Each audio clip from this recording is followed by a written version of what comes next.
अस्सलाम वालेकुम रहमतुल्लाहि व बरकातुहू। कुर्बे क़यामत की निशानियाँ, क़यामत के फ़ितने, इस टॉपिक पे हमारे लेक्चर्स चल रहे हैं। आज हम पढ़ेंगे शिर्क की कसरत। क़यामत से पहले अरबों में दोबारा बुत परस्ती शुरू हो जाएगी। हज़रत अबू हुरैरा रज़ियल्लाहु तआला अन्हु से रवायत है कि आप सल्लल्लाहु अलैहि वसल्लम ने फरमाया, क़यामत कायम ना होगी जब तक दोस कबीले की औरतें ज़िल खलासा के बुत का चक्कर ना लगा लें।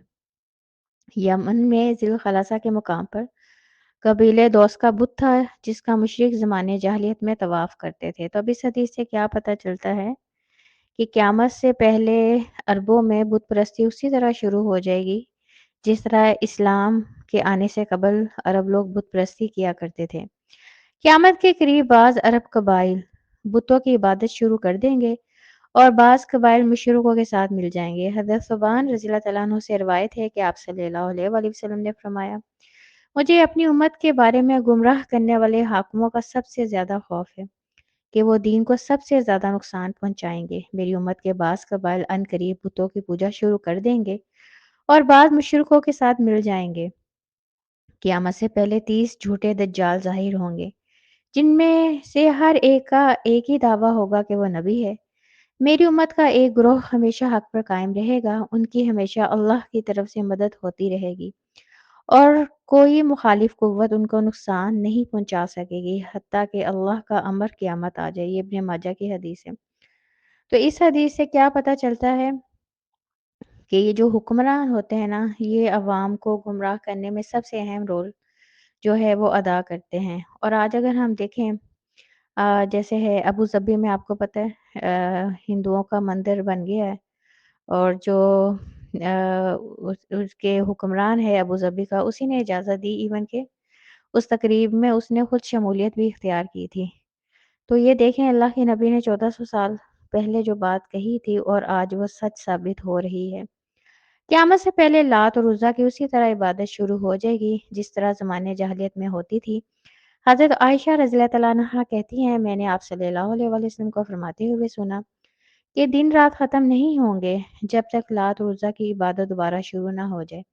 मैंने अर्ज़ किया, या रसूलल्लाह सल्लल्लाहु अलैहि वसल्लम, मैं तो समझती थी कि जब अल्लाह ने फरमा दिया वो अल्लाह ही है जिसने अपना रसूल हिदायत और दीन हक देकर भेजा ताकि बाकी सारे अदियान पर गालिब कर दे, ख्वाह मुशरिकों को कितना ही नागवार क्यों ना हो। ये सूरत तौबा है, आयत नंबर उसकी 33 है। तो अब ये हमेशा के लिए है। आप सल्लल्लाहु अलैहि वसल्लम ने फरमाया, ऐसा होगा जब तक अल्लाह चाहेगा। ये मुस्लिम की हदीस है। अब जो है अहम बात, आप सल्लल्लाहु अलैहि वसल्लम के वक्त में लात और उज़्ज़ा की पूजा ख़त्म हो गई थी और दूसरा जो है अबू ज़बी में हिंदुओं का मंदिर बन गया है और हिंदुओं ने अरब में दोबारा बुत परस्ती का जो है वो आगाज़ कर दिया है। अगला हमारा टॉपिक है बिद्दात की कसरत, कुर्बे क़यामत का फितना है। हज़रत अस्मा बिनते अबी बकर रज़ियल्लाहु तआला अन्हा से रिवायत है कि आप सल्लल्लाहु अलैहि वसल्लम ने फरमाया, मैं अपने हौज़ पर हूँगा और इंतज़ार करूँगा कौन मेरे पास आता है। कुछ लोग मेरे पास आने से पहले ही पकड़ लिए जाएंगे और हौज़े कौसर से दूर कर दिए जाएंगे। मैं कहूँगा ये तो मेरे उम्मती हैं। फरिश्ते कहेंगे ये लोग दीन से उल्टे पाँव फिर गए थे। ये बुखारी की हदीस है।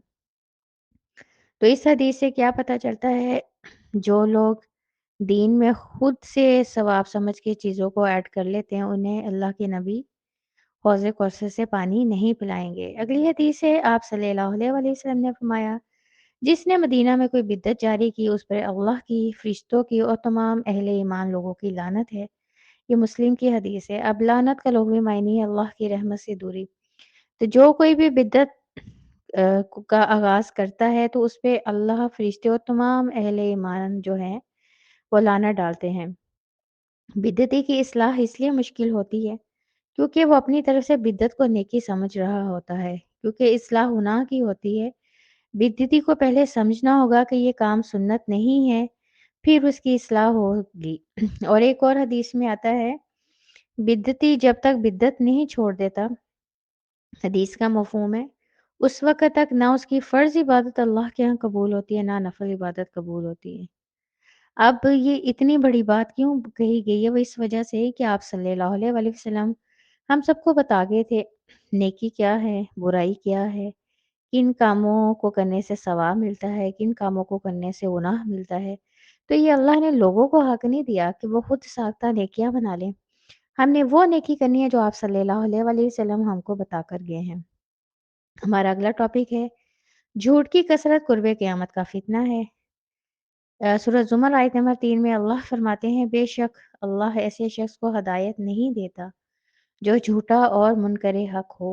اسی طرح حضرت عبداللہ بن مسعود رضی اللہ تعالیٰ عنہ سے روایت ہے کہ آپ صلی اللہ علیہ وآلہ وسلم نے فرمایا جھوٹ سے بچو، جھوٹ برائی کی طرف لے کر جاتا ہے، برائی دوزخ کی طرف لے کر جاتی ہے۔ جب آدمی جھوٹ بولتا رہتا ہے تو اللہ کے ہاں بہت زیادہ جھوٹا دکھا جاتا ہے۔ تو اس حدیث سے کیا پتہ چلتا ہے کہ جو انسان بھی جھوٹ مسلسل بولتا رہتا ہے تو وہ اس کو دوزخ میں لے کر جائے گا، اس کا جو ہے جھوٹ بولنا۔ اسی طرح اگلی حدیث ہے آپ صلی اللہ علیہ وآلہ وسلم نے فرمایا ہلاکت ہے اس شخص کے لیے جو دوسروں کو ہنسانے کے لیے جھوٹ بولتا ہے۔ یہ ابو داؤد کی حدیث ہے۔ اور آج ہم اپنی سوسائٹی میں دیکھ لیں، آج ہمارے ٹی وی پہ اتنے پروگرامز آتے ہیں، ان کا مقصد کیا ہے؟ جھوٹ جو ہے مسلسل بولنا اور لوگوں کو ہنسانے کے لیے جھوٹ بولنا۔ تو اب دیکھیں اللہ کے نبی نے کہا اس شخص کے لیے بھی ہلاکت ہے۔ اسی طرح اگلی حدیث سے حضرت عائشہ رضی اللہ تعالیٰ عنہا کہتی ہیں آپ صلی اللہ علیہ وآلہ وسلم کو برے اخلاق میں سب سے زیادہ نفرت جھوٹ سے تھی۔ یہ ابن حبان کی حدیث ہے۔ تو اس لیے جو ہے ہم سب کو کوشش کرنی چاہیے ہم جو ہے جھوٹ سے خود کو بچا سکیں۔ حضرت ابو ہریرہ رضی اللہ تعالیٰ عنہ کہتے ہیں آپ صلی اللہ علیہ وآلہ وسلم نے فرمایا آخری زمانے میں ایسے مکار اور جھوٹی لوگ پیدا ہوں گے جو ایسی حدیثیں بیان کریں گے جو نہ تم نے سنی ہوں گی نہ تمہارے آباء و اجداد نے سنی ہوگی۔ خبردار ایسے لوگوں سے بچ کے رہنا کہیں تمہیں گمراہ نہ کر دیں اور فتنوں میں مبتلا نہ کر دیں۔ یہ مسلم کی حدیث ہے۔ اور آج واقعی جو ہے ہم تحقیق نہیں کرتے ہمارے پاس کوئی حدیث آئی ہے کیا وہ صحیح ہے کیا وہ جھوٹی ہے، ہم اس حدیث کو آگے ایک سیکنڈ میں 10 لوگوں کو فارورڈ کر دیتے ہیں۔ اگر ہم نے کسی کو غلط حدیث بھی آگے فارورڈ کر دی تو قیامت والے دن ہماری بھی جواب دہی ہوگی۔ آج تو ہم لوگوں کو جو بیسک قرآن و حدیث کا علم ہے نا اس کا ہی علم نہیں ہے، تو کیا اللہ نے ہمیں ایسے ہی چھوڑ دینا ہے؟ اللہ نے کہنا ہے میں نے کتاب بھیجی تھی، رسول بھیجا تھا، اور اللہ تعالیٰ نے جو ہے قرآن و حدیث کو قیامت تک کے لیے محفوظ رکھا ہوا ہے۔ تو ہم لوگوں کا کام ہے ہم خود قرآن و حدیث کو سیکھیں، اپنا وقت اپنی صلاحیت ہے اس کو سیکھنے میں لگائیں۔ اور آج اگر ہم اپنی سوسائٹی میں دیکھیں یہ بدعات کیوں رائج ہوئی ہیں؟ جھوٹی حدیث کی وجہ سے بس سنی سنائی بات آگے سے آگے، کبھی کسی نے خود تحقیق کرنے کی کوشش ہی نہیں کی کہ یہ جو بات بیان کی جا رہی ہے کہ کیا وہ واقعی اتھینٹک ہے کہ نہیں ہے۔ اگلا ٹاپک ہے ہمارا قیامت کے قریب دھوکہ اور فریب عام ہو جائے گا۔ جھوٹے لوگوں کو سچا اور سچوں کو جھوٹا کہا جائے گا، خائن لوگوں کو امانت دار اور امانت داروں کو خائن سمجھا جائے گا۔ آپ صلی اللہ علیہ وآلہ وسلم نے فرمایا ان قریب لوگوں پر ایسا وقت آئے گا جس میں ہر طرف دھوکہ ہی دھوکہ ہوگا، جھوٹے کو سچا سمجھا جائے گا، خائن کو امانت دار اور امانت دار کو خائن سمجھا جائے گا۔ یہ ابن ماجہ ہے۔ تو آج دیکھیں ہمارے جو حکمران سب سے بڑے جھوٹ ہیں، جو اللہ کا نام دے کر عہدے لیتے ہیں اور جو ہے ان عہدوں کے ساتھ انصاف نہیں کرتے، امانت میں خیانت کرتے ہیں، اور آج جو ہے لوگ انہیں کو سچا جانتے ہیں اور جو سچ بولنے والے اس کو لوگ جھوٹا مانتے ہیں۔ اسی طرح آپ صلی اللہ علیہ وآلہ وسلم نے فرمایا جس نے ہمیں دھوکہ دیا وہ ہم میں سے نہیں۔ فریب اور دھوکہ دونوں آگ میں ہیں، یہ طبرانی کی حدیث ہے۔ تو جس حدیث میں یہ الفاظ آتے ہیں نا وہ ہم میں سے نہیں، تو اس کا مطلب ہوتا ہے اس میں ایک مسلمانوں والی خاصلت نہیں ہے۔ تو اللہ کے نبی نے کیا فرمایا؟ جو کسی کو دھوکہ دیتا ہے، فریب دیتا ہے، تو دونوں لوگ جو ہیں کہاں جائیں گے؟ آگ میں۔ اللہ تعالی ہم سب کو ان برائیوں سے محفوظ رکھے، آمین۔ ربنا تقبل منا انک انت السمیع العلیم وتب علینا انک انت التواب الرحیم۔